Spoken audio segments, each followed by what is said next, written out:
오늘 말씀의 제목은 주 예수의 은혜로입니다. 사도행전 15장 1절에서 11절까지입니다. 사도행전 15장 1절에서 11절입니다. 주 예수의 은혜로입니다. 주 예수의 은혜로. 사도행전 15장 1절에서 11절까지입니다. 다 찾습니까? 자, 함께 봉독하도록 하겠습니다. 시작. 어떤 사람들이 유대로부터 내려와서 형제들을 가르치되 너희가 모세의 법대로 할례를 받지 아니하면 능히 구원을 받지 못하리라 하니 바울 및 바나바와 그들 사이에 적지 아니한 다툼과 변론이 일어난지라. 형제들이 이 문제에 대하여 바울과 바나바와 및 그 중에 몇 사람을 예루살렘에 있는 사도와 장로들에게 보내기로 작정하니라. 그들이 교회에 전송을 받고 베니게와 사마리아로 다니며 이방인들이 주께 돌아온 일을 말하여 형제들을 다 크게 기쁘게 하더라. 예루살렘에 이르러 교회와 사도와 장로들에게 영접을 받고 하나님이 자기들과 함께 계셔 행하신 모든 일을 말하며 바리새파 중에 어떤 믿는 사람들이 일어나 말하되 이방인에게 할례를 행하고 모세의 율법을 지키라 명하는 것이 마땅하다 하니라. 사도와 장로들이 이 일을 의논하러 모여 많은 변론이 있은 후에 베드로가 일어나 말하되 형제들아 너희도 알거니와 하나님이 이방인들로 내 입에서 복음의 말씀을 들어 믿게 하시려고 오래 전부터 너희 가운데서 나를 택하시고 또 마음을 하시는 하나님이 우리에게와 같이 그들에게도 성령을 주어 정언하시고 믿음으로 그들의 마음을 깨끗이 하사 그들이나 우리나 차별하지 아니하셨느니라. 그런데 지금 너희가 어찌하여 하나님을 시험하여 우리 조상과 우리도 능히 내지 못하던 멍에를 제자들의 목에 두리느냐. 그러나 우리는 그들이 우리와 동일하게 주 예수의 은혜로 구원받는 줄을 믿노라 하니라. 아멘. 사도행전 열심히 읽고 계십니까? 사도행전 15장 오늘 본문에서는 교리 논쟁 사건입니다. 우리는 이 교리 논쟁 사건을 통해서 사도들이 이 문제를 어떻게 처리하는가 이것을 통해서 첫째, 올바른 정통교리란 무엇이며 둘째, 어떻게 정통교리가 확립되어 왔는가를 알 수가 있습니다. 본문 1절입니다. 어떤 사람들이 유대로부터 내려와서 형제들을 가르치되 너희가 모세의 법대로 할례를 받지 아니하면 능히 구원을 받지 못하리라 하니. 아멘. 어떤 사람들이 유대로부터 내려왔습니다. 그런데 이 사람들이 정확히 누군지는 알 수가 없습니다. 그러나 유대로부터 수리아 안디옥까지 내려온 것으로 봐서 다른 복음, 즉 이질적 가르침을 가지고 예루살렘 밖에 있는 교회들을 흔들 목적으로 내려온 것 같습니다. 왜냐하면 예루살렘에는 거의 모든 사도들이 거기에 머물러 있었고 이방인들에게 할례를 시행해야 하는 문제는 유대인들로 구성된 예루살렘 교회에서는 별로 쟁점이 되지 않을 사안이었습니다. 왜요?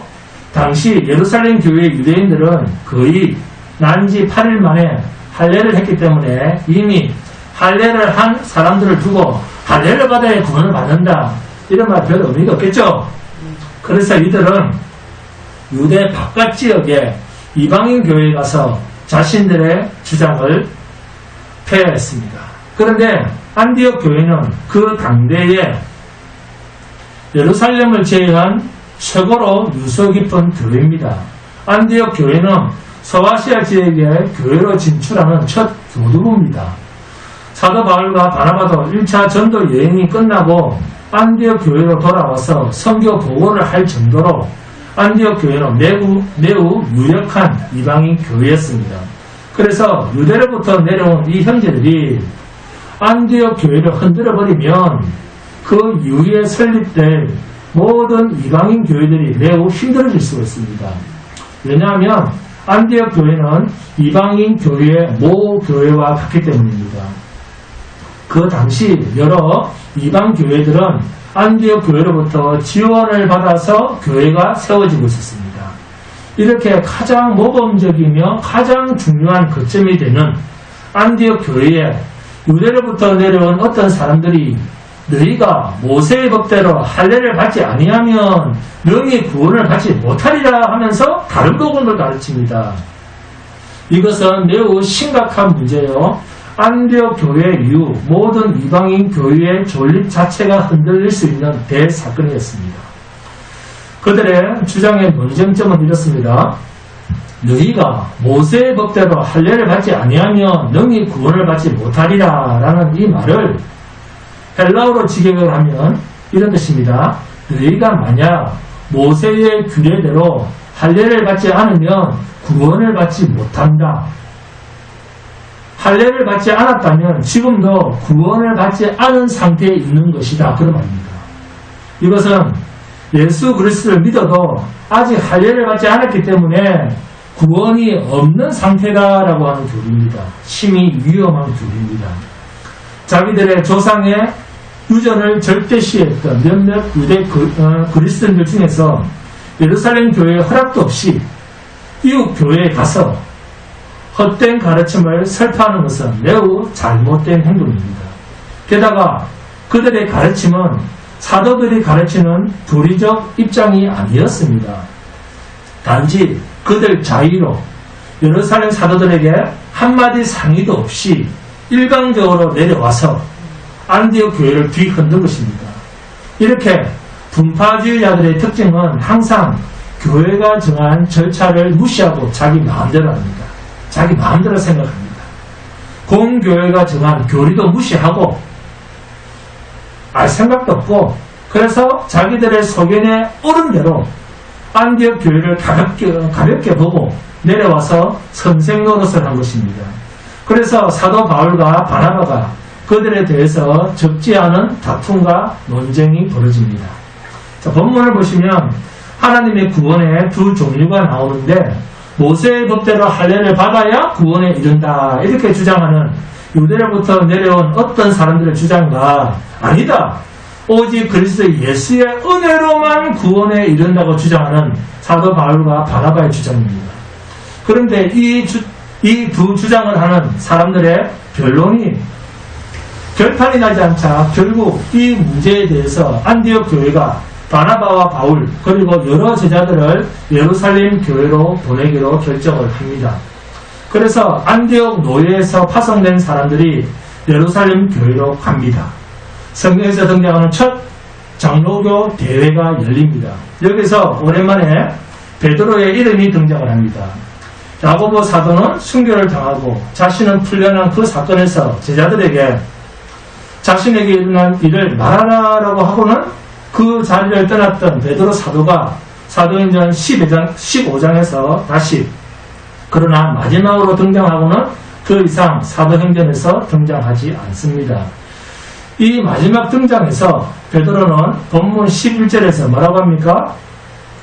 그러나 우리는 그들이 우리와 동일하게 주 예수의 은혜로 구원받는 줄을 믿노라 하니라. 그러나 우리는 그들이 우리와 여기서 우리는 누굽니까? 사도들과 장로들과 예루살렘 교회들입니다. 그리고 그들이란 누굽니까? 스리아, 안디옥 교회를 비롯한 이방인 교회들입니다. 이들 교회들이 전부 주 예수의 은혜로 구원을 얻는다는 것입니다. 주 예수의 은혜로 구원받는 줄을 믿노라. 네?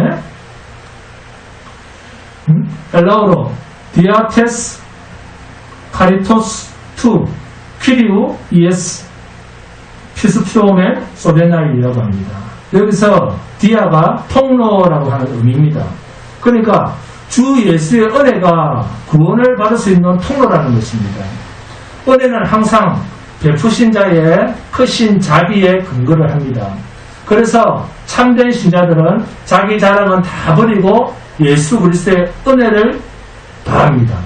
이 방법 외에는 구원의 다른 길이란 없습니다. 참으로 간절하게 구원받기를 신자들은 예수 그리스도의 은혜를 구해야 됩니다. 하나님의 은혜 안에 구원이 있습니다. 베드로가 강조하는 말도 은혜입니다. 은혜라고 하는 말은 값없이 거저받았다 이 말을 강조하는 표현이 은혜입니다. 다른 말로 하면 인간의 행위로 얻은 구원이 아니다 그 말입니다. 네? 이것이 주 예수의 은혜로 구원받는 줄을 믿노라라는 말의 의미입니다. 이렇게 인간의 행위로가 아니라는 말은 결국 누구의 행위라고 하는 말입니까? 주 예수의 행위로 된 것이다 그 말입니다. 그러니까 복음이 복음되는 가장 중요한 기초적 핵심은 행위의 주체가 누구냐 하는 것입니다. 우리가 복음이라고 하면 그리스도 예수의 십자가 사건을 이야기하는 겁니다. 그러면 복음이 복음되었다라고 할 때 하나님의 일하심 속에 인간은 그 어떤 곳에도 끼어들 자리가 없다 그 말이에요. 그러니까 구원은 전적인 하나님 편에서의 행위입니다. 이것을 다른 말로 하나님의 일이다. 아멘. 자, 그러면 고린도전서 10장을 보겠습니다. 고린도전서 10장 31절입니다. 고린도전서 10장 31절입니다. 고린도전서 10장 31절.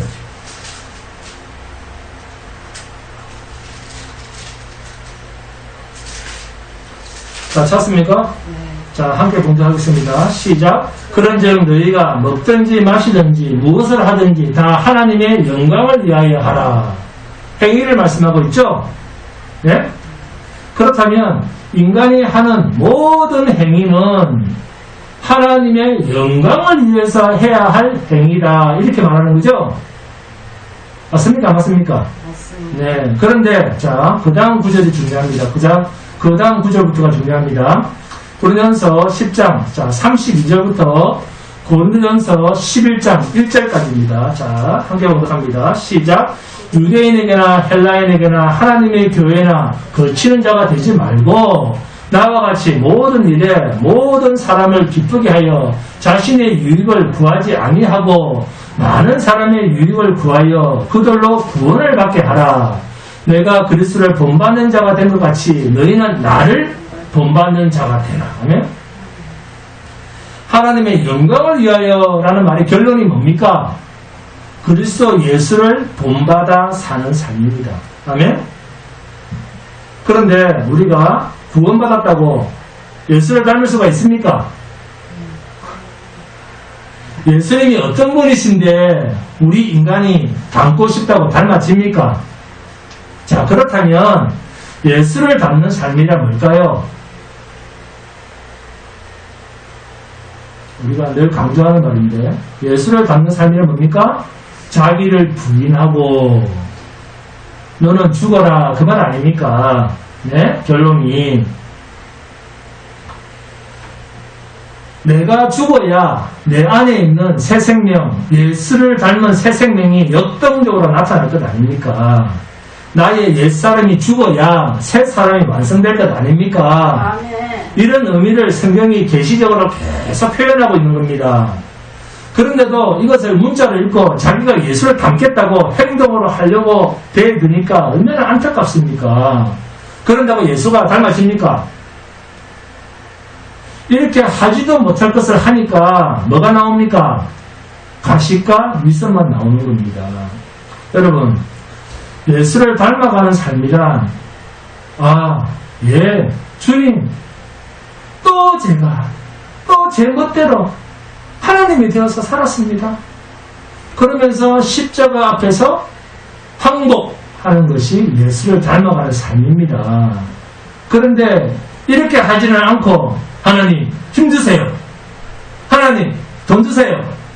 하나님 능력 주세요. 그러면 제가 어떻게 살 수 있다? 예수님처럼 살 수 있습니다.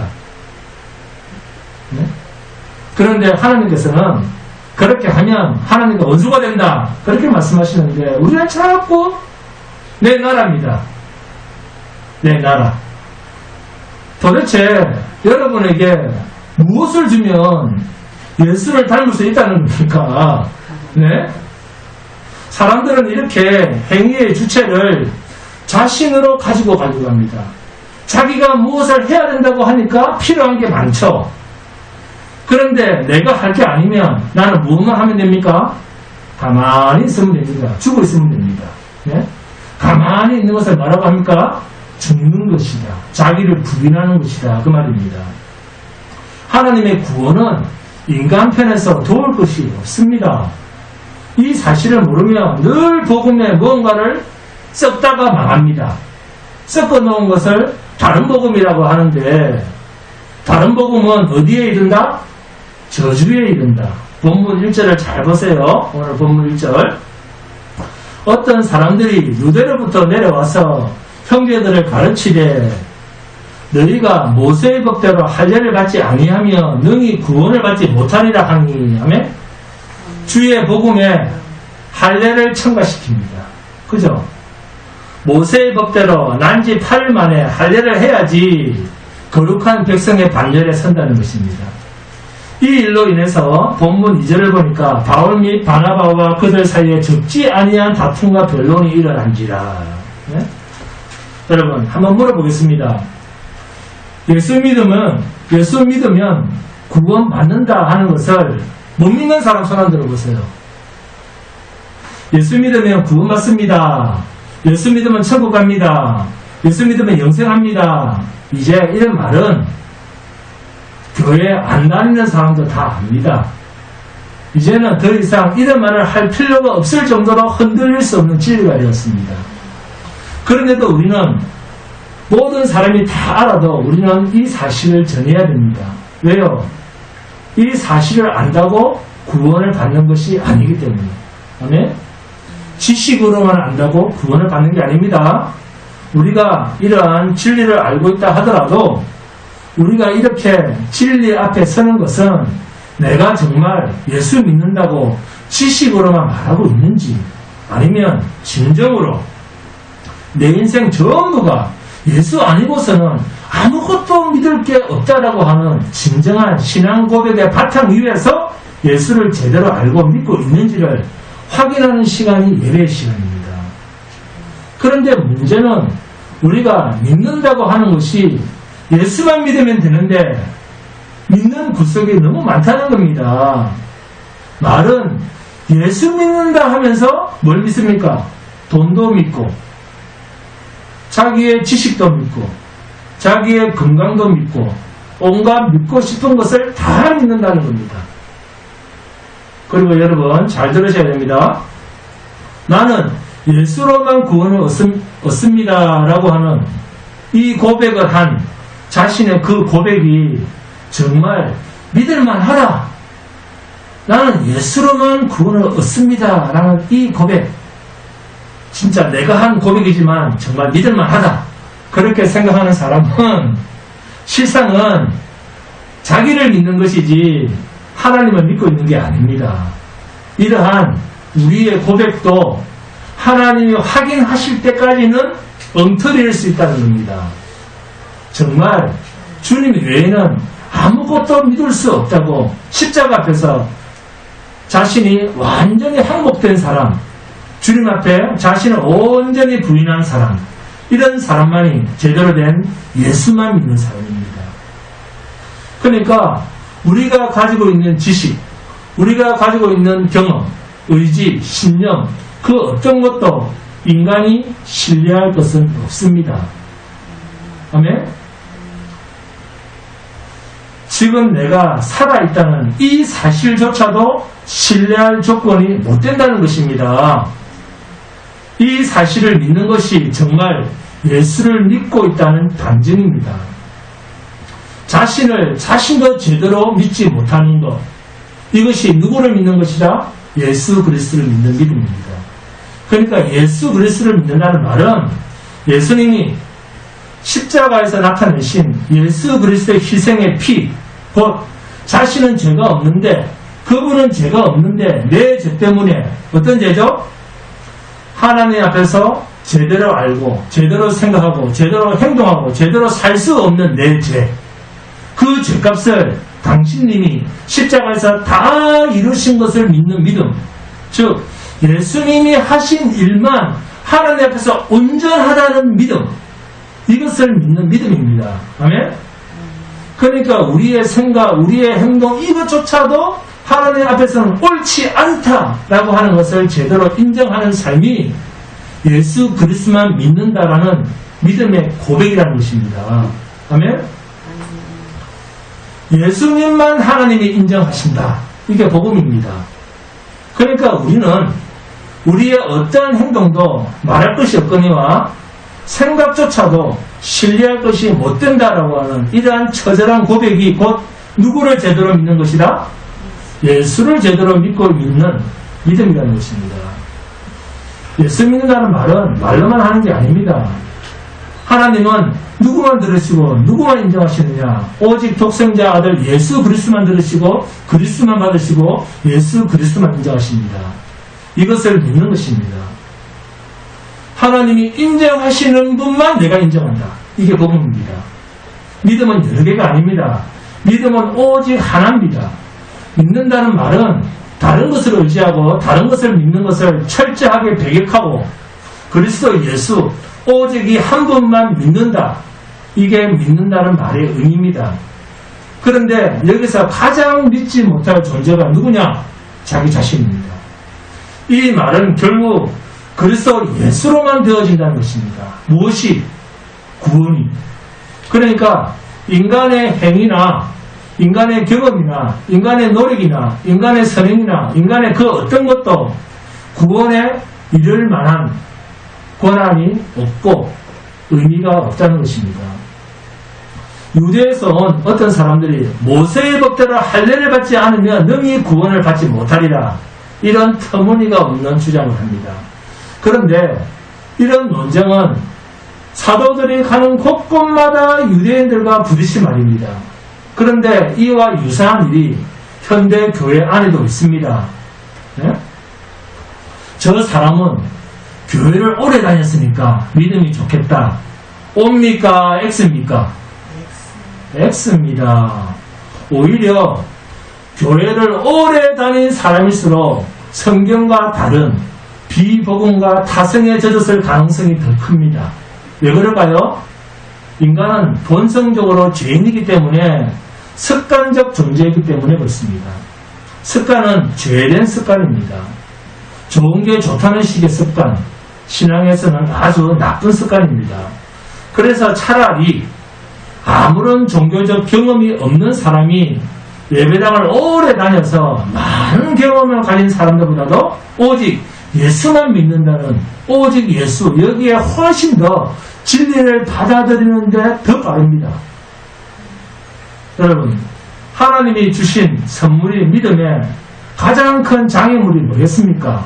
마귀입니까? 하나님이 주신 선물이 믿음의 가장 큰 장애물이 있다면 뭐겠습니까? 마귀입니까? 아닙니다. 하나님께서 우리에게 믿으라고 하신 것은 예수 그리스도를 통해서 일어난 일을 믿으라는 것입니다.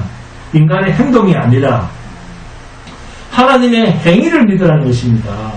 그런데 하나님의 행위를 믿으라는 그 믿음의 가장 큰 장애물이 뭡니까? 인간, 자기의 행위를 하나님의 일에 썩는 것입니다. 그걸 뭐라 그런다? 독사의 자식이다. 위선자라. 가식하는 자라. 외식하는 불이라. 화 있을진저 너희 아비는 마귀니라. 그래서 이런 말을 하시는 겁니다. 오늘 본문도 모세의 법대로 할례를 받아라. 이 말은 율법을 지켜라 그 말입니다. 예수로만 하지 마라. 예수도 믿고 모세의 율법대로 거룩하게 살아라 그 말입니다. 혼합입니다. 하나님이 주신 선물인 믿음에 인간 스스로의 행동을 나타내 보이려고 하는 만큼 하나님이 주신 선물인 믿음을 방해하는 것이 없습니다. 하나님께서 우리에게 주신 믿음의 선물 안에 하나님의 은혜로 이루어지고 있는 거룩한 행실로서의 열매가 주렁주렁 맺히고 있는 것은 나의 행위 때문이 아니라 하나님의 작품인 것을 인정하지 않고 자기의 노력으로 된 인간의 열매인 것처럼 착각하는 사람은 기독교인이 아닙니다. 그러면 왜 그렇게 생각을 하는가? 인간의 종교심을 기준으로 판단하고 자기가 가진 엉터리 기준을 가지고 생각하기 때문입니다. 여러분, 교회는 그리스도의 예수의 십자가의 은혜로 말미암아 교회가 된 것입니다.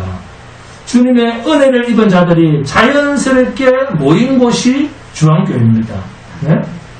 진리의 말씀 때문에 하나가 되어서 모인 곳이 주방교회입니다. 그래서 우리의 형편, 우리의 환경은 하나님이 인도하신 현 주소입니다. 믿음에 있어서 가장 큰 장애물은 인간의 행위로 기준을 삼는 것입니다. 본문 5절을 봅니다. 본문 5절입니다. 바리새파 중에 어떤 믿는 사람들이 일어나 말하되 이방인에게 할례를 행하고 모세의 율법을 지키라 명하는 것이 마땅하다 하니라. 네? 어떤 사람들이 이런 주장을 합니까? 바리새파 사람들입니다. 이방인에게 할례도 하게 하고 율법을 지키게 하는 것이 당연하죠. 오직 예수만 아니고 예수 더하기 모세의 율법을 지켜라. 네? 그래서 많은 변론이 있은 후에 본문 7절에서 9절입니다. 본문 7절에서 9절 베드로 사도가 일어나서 말을 합니다. 형제들아 너희가 알거니와 하나님이 이방인들로 내 입에서 복음의 말씀을 들어 믿게 하시려고 오래전부터 너희 가운데서 나를 택하시고 또 마음을 아시는 하나님이 우리에게와 같이 그들에게도 성령을 주어 정언하시고 믿음으로 그들의 마음을 깨끗이 하사. 아멘? 무엇으로 깨끗했다고요? 믿음으로 그들의 마음을 깨끗이 하사. 아멘? 하나님의 행위로, 하나님의 일하심으로 이방인들까지도 그들의 마음을 깨끗이 하셨다. 할렐루야. 그들이나 우리나 뭐하지 못하게? 차별하지 못하도록. 차별하지 아니하셨느니라. 아멘? 그리스도 예수 안에서 유대인이나 헬라이나 이방이나 차별하면 안 된다. 다 하나다 그 말입니다. 자, 그런데 본문 10절입니다. 10절 봅니다. 그런데 지금 너희가 어찌하여 하나님을 시험하여 우리 조상과 우리도 능히 매지 못하던 멍에를 제자들의 목에 두려느냐. 아멘? 예수님 당시에 바리새파 사람들이 어떤 사람들입니까? 예수님의 복음 사역을 가장 대적했던 무리가 바로 바리새파 사람들이었습니다. 그들은 지금 이들은 예수를 믿으면서도 여전히 자신의 행실에 비중을 많이 두는 이 종교적인 습관 참 정말 뜯어고치기 힘들죠. 네?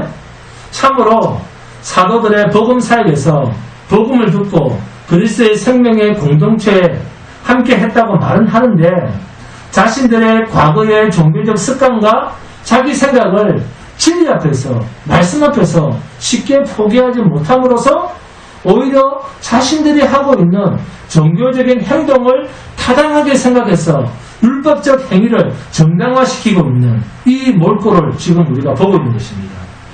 여러분, 그리스도 예수 안에 있는 복음 안에 있는 신자들에게 있어서 율법은 두 가지 기능을 가지고 있습니다. 무엇 하라, 무엇 하지 마라. 적극적인 행동. 무엇 해라, 무엇은 하지 마라. 소극적인 행동. 둘 다 맹거입니다. 그렇죠? 그런데 이 하나님의 거룩하신 명령, 곧 율법의 명령을 지킬 수 있는 인간이 있습니까? 없습니다. 없는데도 하나님은 계속해서 해라, 하지 마라로 명령을 하고 있습니다. 그러면 이 율법이 성도에게는 어떤 역할을 하는가? 자, 로마서 보겠습니다. 로마서 3장을 보시겠습니다. 로마서 3장 19절에서 24절입니다. 그 중에 20절만 분석합니다. 로마서 3장 19절에서 24절입니다. 그 중에 20절만 분석합니다. 시작. 그러므로 율법의 행위로 그의 앞에 의롭다 하심을 얻을 육체가 없나니 율법으로는 죄를 깨달음이니라. 이 율법의 역할이 성도에게 있어서는 그것을 지킬 수 없는 한계를 가진 죄인인 것을 깨닫게 한다는 것입니다. 율법은 우리로 하여금 감당할 수 없는 자, 곧 죄인인 것을 깨닫도록 하는 역할로서 우리에게 여전히 율법은 그 역할을 다하고 있습니다. 자신이 거룩하신 자 하나님 앞에서 그 거룩한 법을 지킬 수 없는 죄인인 것을 알아야 누구에게로 갑니까? 죄의 문제를 해결하신 그리스도 예수의 십자가 앞으로 가게 되는 겁니다. 그래서 오직 예수만 붙드는 사람은 무엇을 아는 자인가 하면 자신에게는 하나님이 요구하는 의를 이룰 의가 없다는 것을 아는 자입니다. 그런 자는 오직 예수 앞에서 두 손을 듭니다. 이것을 위해서 율법은 지금도 여전히 우리에게서 유효합니다. 마음에 미움만 가져도 뭐 했다? 살인했다 라고 하는 이 하나님의 준엄한 율법 앞에서 나는 어찌할 수 없는 죄인이구나 하는 것을 알게 하기 위해서 율법은 10계명은 지금도 우리가 지켜야 되는 법입니다. 이것을 깨달은 자만이 그리스도 앞으로 두 손을 들고 나아갈 수 있습니다. 여러분, 구약의 할례는 새 언약의 세례로 대체가 되었습니다. 그리고 6월절 만찬은 주의 만찬, 성찬식으로 대체가 되었습니다. 그리고 모세의 규례는 폐지된 것이 아니라 완성이 된 것입니다. 원래 모형과 그림자였던 그 규례들은 예수께서 강림하심으로 실행할 근거가 사라졌습니다. 이것이 완성이라고 하는 말의 의미입니다. 사도 바울도 이러한 관점에서 갈라디아서 2장 16절에서 사람이 의롭게 되는 것은 율법의 행위로 말미암음이 아니요 오직 예수 그리스도를 믿음으로 말미암은 줄 알므로 우리도 그리스도 예수를 믿나니 이는 우리가 율법의 행위로서가 아니고 그리스도를 믿음으로써 의롭다함을 얻으려 함이라. 율법의 행위로서는 의롭다함을 얻을 육체가 없느니라. 이 말을 헬라어로 직역을 하면 만약 예수 그리스도의 믿음을 통하지 않고는 사람이 율법의 실행으로부터 의롭게 되는 것이 아니라는 것을 우리는 알고 있다. 그리고 우리는 그리스도 예수를 믿었다. 이는 우리가 그리스도의 믿음으로 의롭게 되고자 함이고 율법의 실행으로부터가 아니다. 즉 율법의 행위로서는 모든 육체는 의롭게 될 수 없다. 헬라어 디아. 이 말은 전치사로서 소유격을 받으면 무엇을 통과하다라는 의미가 있습니다. 그래서 예수 그리스도의 믿음을 통과하여라고 할 때 예수 그리스도가 소유격입니다. 이것은 예수 그리스도에게 속한 믿음이라는 뜻입니다. 이 믿음은 인간의 신념이나 확신, 종교적 체험이나 경험 등이 아니라 오직 예수 그리스도께서 주시는 믿음이며 그리스도에게 속한 믿음입니다. 이것은 인간의 노력으로 얻어지는 믿음이 아닙니다. 오직 예수 그리스도의 크신 구속의 공로로만 얻을 수가 있습니다. 전적인 하나님의 은혜입니다. 여기서 율법의 행위란 율법이 요구하는 의식들과 실행들 또한 그것을 자신의 노력으로 이루려고 하는 헛된 모든 노력을 말합니다. 여러분, 우리가 믿는 예수 하나님의 선물입니다. 하나님이 주신 선물입니다. 이 말은 행위로 얻은 것이 아니라 그 말입니다. 그러므로 하나님이 주신 믿음에 좋다 나쁘다를 인간의 행위로 확인하려고 하는 것은 지극히 어리석은 생각이요 하나님께서 주신 선물인 믿음을 좋다 나쁘다로 인간의 행위로 확인하려고 하는 것 역시 마귀의 종들이나 하는 짓입니다. 오죽하면 예수님이 겨자씨만한 믿음이 있어도 라는 말씀을 하시겠습니까? 겨자씨만한 그 조그만한 믿음 그것만 있어도 그 사람에게 하나님께서 일하신 흔적만큼 조금이라도 있다고 하면 그 사람의 생명은 사람이 생각할 수 없는 기적 같은 일이 일어날 수 있다. 이 말이 겨자씨만한 믿음입니다. 곧 하나님께서 일할 수 있는 관계상만 확보된 자라고 하면 그 사람에게서 하나님은 당신의 하나님 되심을 어떠한 일이라도 나타내 보이실 수 있다. 라는 이 말을 겨자씨만한 믿음이라고 표현하신 것입니다. 그래서 믿음은 하나님과의 관계성을 이야기하는 표현입니다. 사람은 이렇게 하나님이 주신 선물조차도 서로 비교를 하면서 자랑하고 싶을 만큼 인간은 자기를 뽐내고 싶은 죄성이 있습니다. 뿐만 아니라 얼마나 인간이 자기 자신도 믿지 못하는 갈대 같은 존재면 자기의 행실을 보면서 믿음을 판단하려고 하는 어리석음도 있습니다. 하나님께서 믿음을 선물로 우리에게 주셨으면 하나님의 신실하심을 믿고 그냥 든든히 어떤 환경, 어떤 형편이든지 든든히 서 있으면 되는데 자신의 얄팍한 행실을 보면서 야, 내가 믿음을 제대로 소유하고 있나 없나, 이것을 보려는 것 자체가 누구를 믿고 있는 것이다? 자기를 믿고 있다는 말입니다. 네? 에베소서 1장을 보시면 죄와 허물로 죽었던 너희, 이렇게 표현하고 있습니다. 하나님께서 우리에게 믿음을 선물로 주실 때 우리의 상황은 죄와 허물로 이미 죽었던 자입니다. 하나님은 우리를 죽은 것으로 보는데 우리가 자꾸 살았다고 이야기를 하니 이거 참 어떻게 하면 좋겠습니까? 그러므로 하나님께서 우리에게 비상한 생명의 일을 시작하실 때 우리는 감각할 수도 없었던 존재였다는 겁니다. 그런데 이 생명의 역사, 곧 믿음의 역사를 인간 편에서 경험하고 싶다고 해서 그게 경험이 되겠습니까? 오히려 마귀의 놀림감이 되죠. 성도는 하나님의 신실하심과 하나님의 열심과 하나님의 실패치 아니하심을 믿고 주 부르시는 그날까지 믿음으로 사는 겁니다. 아멘? 비록 내 모습 이럴지라도 하나님은 한 번 시작하신 일을 마치실 때까지 단 한 번도 실패하지 않고 반드시 당신의 약속을 이루시는 분이다. 이것을 믿고 사는 겁니다. 그런데 그렇지 않고 자신의 행위를 보면서 하나님의 구원과 믿음을 확인하려고 하는 것은 여전히 행위를 신뢰하려고 하는 마귀의 미혹에 넘어간 자들, 자기를 신뢰하고자 하는 자들, 종교적인 자들입니다. 여러분, 블레셋에 수십 년 눌려 사는 것도 하나님의 도우심이었습니다. 안 믿으십니까? 네? 포로로 잡혀간 것도 하나님의 도우심이었고 자기 백성이 하나님 품으로 돌아오도록 하기 위한 하나님이 일하신 하나님의 역사였습니다. 이스라엘 백성들은 그것을 가장 부끄러운 모습으로 알았는데 하나님은 그것이 자기 백성들을 향한 사랑의 채찍의 시간이었습니다. 에베네셀이었다는 겁니다. 어려운 일만 당하면 울고불고 하는 우리의 이러한 불신앙이 우리에게서 속히 이런 쓴뿌리들이 완전히 뽑혀져야 됩니다. 여러분, 믿음이라고 하는 것은 오직 예수로만 산다 그 말이에요. 믿음으로 구원을 받는다는 말 역시 예수님만으로 다 되었다라고 하는 것을 인정하는 것입니다.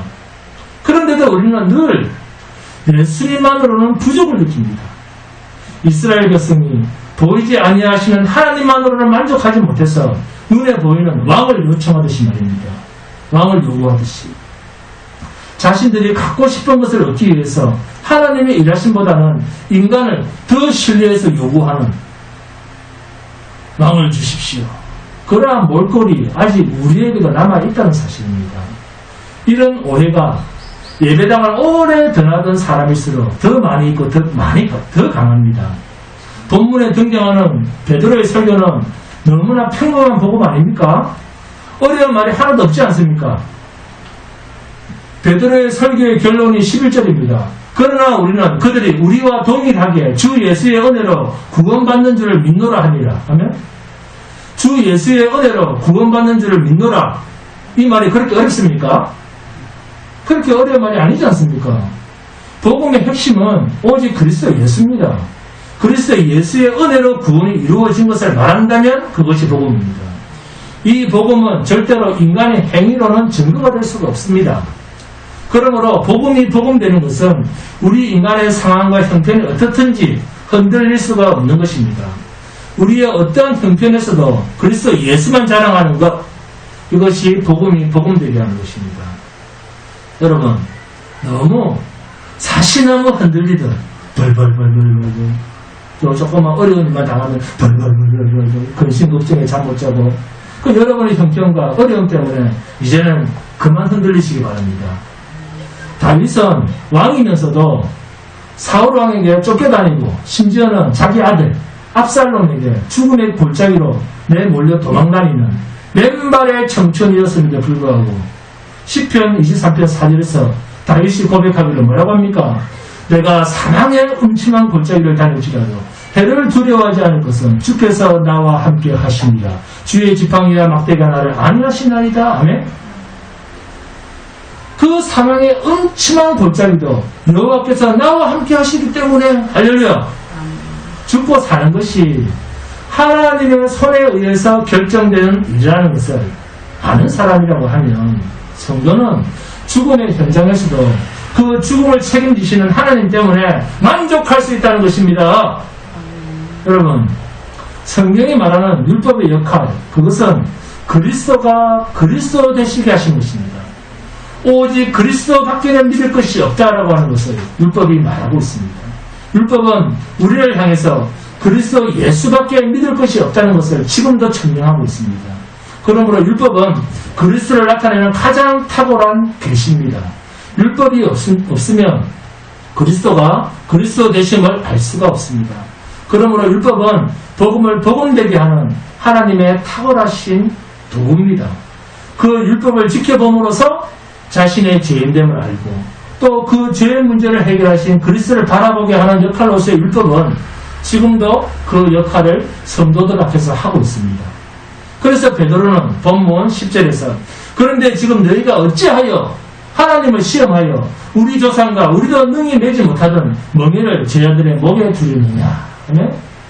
우리도 매지 못했고 우리 조상들도 매지 못했던 그 멍에를 어떻게 해서 지우느냐. 여러분, 죄의 문제에서 해결받는 하나님의 구원은 예수 그리스도의 십자가의 은혜로 만족되었습니다. 이것을 믿는 것이 믿음입니다. 그러므로 우리가 구원을 위해서 보탤 것은 아무것도 없습니다. 하나님께서는 오직 예수 그리스도만 믿을 것을 요구하고 계십니다. 그럼에도 불구하고 사람들이 말하는 그러면 행위가 없어도 됩니까? 라고 반문하는 여러분 속에서 이런 의문이 이런 질문이 일어난다고 하면 그 사람은 끝까지 자신의 행위를 버리지 못하겠다는 악한 죄성이 아직도 자신 속에 있다는 증거입니다. 여러분, 우리 안에 새 생명이 역사한다고 하면 그 새 생명은 생명 그대로 씨앗이 되어서 싹을 내고 잎을 내고 가지를 내고 꽃을 내고 그 생명의 열매를 농부이신 예수님의 손에 의해서 주렁주렁 열립니다. 아멘? 왜 이것을 믿지 못합니까? 이것은 우리가 일한 결과가 아니라 하나님께서 주신 새 생명이 나타낸 결과지 내가 했다라고 말할 수 없는 것입니다. 행위가 안 나타나는 것이 아니라 내가 했다라는 주장을 할 수 없다 그 말입니다. 아멘? 본문 8절에 보니까 또 마음을 하시는 하나님이 우리에게와 같이 그들에게도 성령을 주어 증언하시고 아멘? 이 말씀은 오늘 저와 여러분에게도 적용이 됩니다. 하나님은 우리에게 성령을 주셨습니다. 성령이 오셔서 우리는 새 마음을 가진 사람이 되어서 이제는 하나님의 일하심을 제대로 깨닫고 인정하며 고백하는 자가 되었습니다. 하나님의 성령, 새 마음을 갖게 하신 하나님의 성령이 오신 것은 할례 받음으로 온 것이 아니라 주께서 우리의 죄값을 대신하셨다는 것을 믿는 자에게 은혜로 찾아오신 것입니다. 할렐루야. 성령이 오신 것은 우리로 하여금 자기의 행위를 믿지 않고 하나님의 행위 곧 독생자 예수 그리스도를 십자가에 못 박아 죽이심으로 우리를 의롭게 하신 그 하나님을 믿는 자로 인정하도록 깨닫도록 고백하도록 하기 위해서 성령이 우리 안에 오신 것입니다.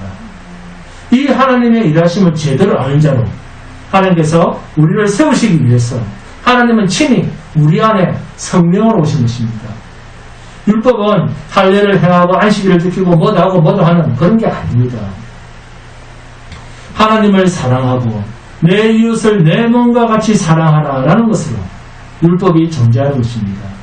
그런데 이것을 주님께서 십자가에서 다 이루셨습니다. 그래서 이 십자가의 사랑은 하나님의 사랑이 무엇인가를 알게 된 자만이 내 이웃에 대해서 곧 그리스도 예수의 십자가를 사랑하고 찬양하게 되어 있는 것입니다. 하나님이 세상을 이처럼 사랑하사 독생자를 주셨으니 하나님의 사랑은 독생자 아들로 나타나고 완성되었습니다. 이 사랑이 성도에게 맺어진 열매입니다. 생명의 열매, 바로 구원입니다. 내가 하나님을 사랑했기 때문에 내가 성도가 된 것이 아니라 하나님께서 우리를 사랑하셨기 때문에 우리에게 구원이 이루어진 것입니다. 아멘? 그러므로 성도는 무엇을 얼마나 했냐가 중요한 것이 아니라 우리의 삶 가운데서 오직 그리스도 예수의 희생을 인정하고 예수만 하나님을 자랑하는 삶으로 우리는 이웃에 대해서 하나님의 사랑을 증거해야 되는 것입니다. 진리를 안다고 머리에만 담고 말만 하는 사람이 아니라 자신의 삶 가운데서 진리, 곧 그리스도 예수만 드러내고 예수만 자랑하는, 그리고 이것으로만 우리의 구원과 믿음을 확인하는 복된 성도가 되시기를 주님의 이름으로 축원드립니다. 찬송하시겠습니다. 찬송가 54장입니다.